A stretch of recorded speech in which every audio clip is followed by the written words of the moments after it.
दोस्तों चलिए आज हम देखने वाले हैं सबसे इंपॉर्टेंट टॉपिक कि आप क्लास 10th या 12th जिसका भी एग्जाम देने वाले हैं, लेकिन आप जानते हैं कि प्रधान अध्यापक यानी प्रधानाचार्य के पास एक एप्लीकेशन आपके एग्जाम में पूछेगा ही पूछेगा। अरे कहते ही पूछ ले किच्छो, लेकिन किच्छू पूछ ले, लेकिन आपको एक एग्जाम्पल यानी कहता एक एग्जाम्पल आपको देखने को मिलेगा और एक लेटर द्वारा से एग्जाम्पल में आपको बता रहे कि एप्लीकेशन आपको एक आवेदन पत्र जिसमें प्रधान अध्यापक को देखने को जरूर मिलेगा।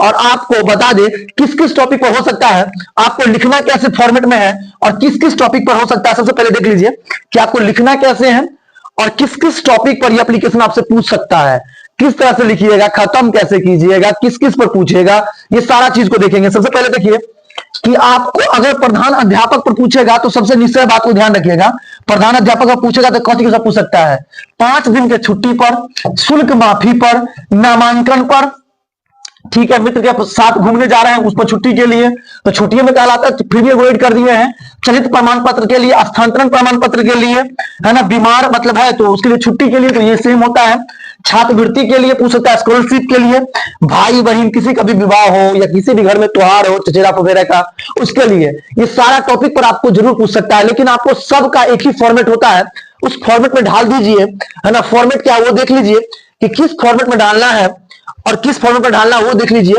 कि मतलब आपको कैसे बनाना है इसको। सुनिए, सबसे पहले हिंदी में औपचारिक पत्र लिखने का 8 चरण है, औपचारिक अनौपचारिक, ठीक है। तो सबसे पहले कि कोई भी पत्र लिखिएगा तो 8 चरण को फॉलो करना पड़ेगा आपको। सबसे पहले भेजने वाला का पता, है ना, सेंडेड एड्रेस, संबंधित व्यक्ति का पद नाम एवं पता, क्या लिखते हैं आप उसके लिए सबसे जरूरी वो है। ऊपर में आपको जैसे लिखना पड़ता है परीक्षा भवन, तो भेजने वाला का पता, कहां भेजना चाहते हो, है ना। उसके बाद संबंधित व्यक्ति का पद नाम जैसे सेवा में श्रीमान, है ना, दिनांक, विषय, संबोधन, अनुच्छेद 1 और 2 जैसे आप लिखते हो उसका प्राय चेंज कर देते हो। उसके बाद प्रापक के साथ प्रेषक का क्या संबंध है, क्या लिख रहा है वो, जैसे किसी का अगर मान लीजिए आप बना रहे कोई लेटर लिख रहे हैं तो उसमें पिता पुत्र का संबंध है तो आपका प्रिय पुत्र, उस तरीके से आपका आज्ञाकारी छात्र, आपका विश्वासी छात्र, तो ये आपको देना पड़ता है। उसके बाद आपको लास्ट में देना हस्ताक्षर, हस्ताक्षर भी देना है आपको, ठीक है। अब सब इंपॉर्टेंट नोट्स देख लीजिए, इसमें हम कहते हैं कि अगर जो सिर्फ एक बात देखिएगा, जो बॉडी है बॉडी को छोड़ के यानी अनुच्छेद 1 बॉडी को छोड़ के, इस बॉडी को छोड़ के आपको इसमें चेंज नहीं करना, बाकी बात सब में एक लाइन का गैप देना है, सबको एक लाइन का गैप आपको देना है सब में। अच्छा, एक बात और ध्यान रखिएगा, इसमें जितने भी है सब बाईं ओर, बाकी बात जो मैन इन्फॉर्म है यानी जो अधिकारी छात्र लिखते हैं वो दाईं ओर।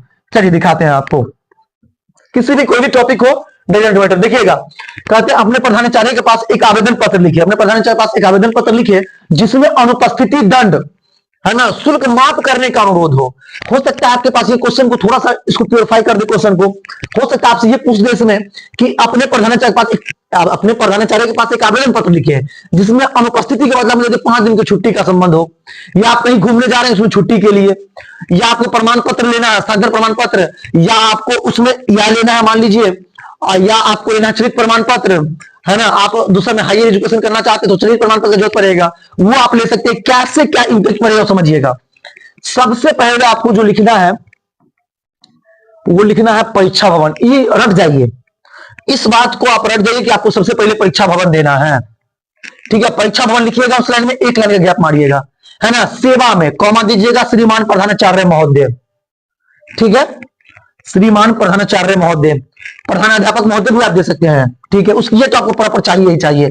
+2 हाई स्कूल दरभंगा 84,609, ये पिन कोड हम डाले हैं, तो आपका जो फॉर्मल वहां का स्कूल का एड्रेस है वो डाल दीजिए वहां पे, ठीक है। वो आप जो एड्रेस है स्कूल का वो आप यहाँ पर मेंशन कर दीजिए इसमें, ठीक। एक लाइन का गैप लीजिए, हम 1 लाइन का गैप लिए, उसको दिनांक डाल दीजिए, जिस दिनांक को आप लिख रहे हैं वो जरूर डालिएगा, उसमें मेंशन कीजिएगा उसको। एक लाइन में बांटिए इसको, मतलब एक लाइन को और बांट दीजिए, छोड़ दीजिए, और एक लाइन को मतलब इसको एक लाइन को छोड़कर उसमें विषय लिख दीजिए, क्या सब्जेक्ट है, अनुपस्थिति दंड शुल्क माफ करने हैं, तो हो सकता है 5 दिन की छुट्टी के संबंध में हो सकता है ना, या आपको स्थानांतरण प्रमाण पत्र चाहिए, या आपको क्या कहते हैं उसको, इससे पहले जो आपको एक टॉपिक और चर्चा की थी कि बीमार है तो उसके लिए छुट्टी चाहिए, आपको जिससे संबंधित पूछा जाए, या हो सकता है लाइब्रेरी में आपको पढ़ना, एग्जाम नजदीक आ गया उससे संबंधित, जिसके संबंधित पूछा जाए वो जरूर लिखिए यहां पर। समझ में आ गया आपको। थोड़ा आगे बढ़ते हैं, उसके बाद आपको यहां से स्टार्ट होता है बॉडी, जो बॉडी है वो, है ना, लिखने का बॉडी, ठीक है। तो महज से सब प्राय चेंज कर दीजिए, समूह निवेदन यह है कि मैं रोशन कुमार यादव, आपका जो नाम है वो डालिएगा, आपके कॉलेज या विद्यालय, आपको हाई स्कूल कहिए, 12वीं या 10वीं का नियमित छात्र या छात्रा हूं। ठीक है, अगर नाम और चेंज कीजिएगा तो छात्र या छात्रा वहां लिखिएगा, कोई लड़की है तो छात्रा करेगी, और लड़का है तो छात्र करेगा। ठीक है, 10वीं का है तो 10वीं कीजिएगा। ठीक है, मैं पढ़ाई में बहुत, है ना, ही अच्छा छात्र हूं या छात्रा हूं। इस वर्ष मैंने आपके वर्ग में, मतलब आपके वर्ग में प्रथम यानी फर्स्ट स्थान प्राप्त किया है, परंतु स्वास्थ्य ठीक नहीं होने के कारण पिछले 10 दिनों से, है ना, 10 दिनों से अपने वर्ग में अनुपस्थित रहा हूं। मतलब हम क्या हुआ है कि पहले मैं रेगुलर आपके, मतलब आपके विद्यालय का नियमित एक छात्र हूं, और पहले मैं बराबर स्कूल आता था, लेकिन पिछले 10 दिनों के कारण क्या हुआ है कि मैं बीमार हूं, इस कारण कॉलेज में अनुपस्थित, मतलब स्कूल कॉलेज में नहीं आ पाया हूं। ठीक है, जो मेंशन कीजिएगा आप वो लिखिएगा उसमें। ठीक है, बॉडी में। उसके साथ क्या कर रहे थे आप, इससे पहले क्या बताया उनको कि मैं आपके वर्ग का, मतलब सबसे पढ़ने में अव्वल यानी टॉप वाला स्टूडेंट हूं। ठीक है, ये मेंशन करना है।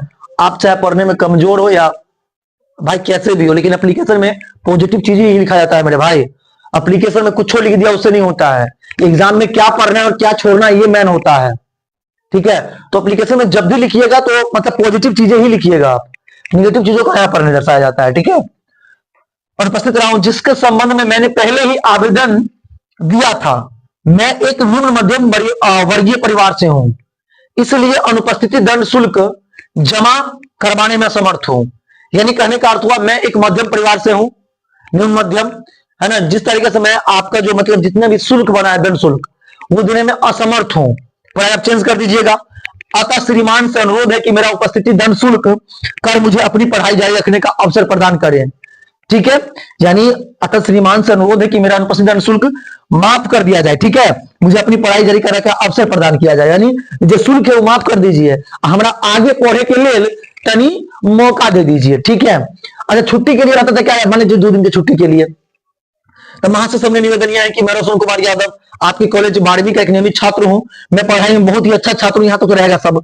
इस वर्ष मैंने इस वर्ष मैंने आपके वर्ग में प्रथम स्थान प्राप्त किया था, ये भी रहने दीजिएगा, है ना। लेकिन मेरे भाई का तारीख शादी फना तारीखों का है। ठीक है, या मेरी बहन का शादी फना तारीख को है, या मुझे कुछ काम फना तारीख को है, जो भी आपको डेट में तारीख छुट्टी चाहिए वो डेट लिख दीजिए, रीजन थोड़ा स्पष्ट कर दीजिए कि ये शादी है, ये वो है, ये काम है, वो काम है। इससे क्या हो जाएगा कि आपको छुट्टी का जो मेन पर्पस है वो पता चल जाएगा। ठीक है, वो लिखने के बाद आपको नीचे से अंत श्रीमान से अनुरोध है कि मुझे अंतर्दंड माफ शुल्क अपनी पढ़ाई जारी रखने का अवसर प्रदान करें। इसके लिए मैं आपका, है ना, सदा आभारी रहूंगा। लास्ट में आप सदा धन्यवाद देंगे। उसके बाद आपको ये लिखना, परस्पर राइट साइड में आपको लिखना, अंग्रेजी में लेफ्ट होता है और हिंदी में राइट में होता है।